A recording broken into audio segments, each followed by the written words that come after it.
ఎంతగానో కష్టపడి జాబ్ చేస్తున్నాం, కానీ జాబ్ పిల్లల ఫీజులకే సరిపోతున్నాయి. కనీసం ఇల్లు కూడా గడవట్లేదు. ఏం చేయాలి?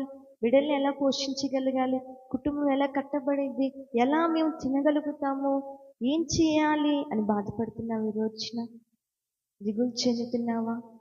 ఆ రోజున ఏలియాను దేవుడు పోషించాడు. కాకుల ద్వారా దేవుడు పోషించాడు. నిన్ను నీ బిడ్డల్ని పోషించలేడా? నీ కుటుంబాన్ని దేవుడు పోషించలేడా? ఆయన అంటున్నాడు, ఆయన్ని నమ్ముకున్న వారిని, ఆయన మనకు తోడై ఉంటే మనకి ఏది తక్కువ కాదు. ఏది తక్కువ కాదు.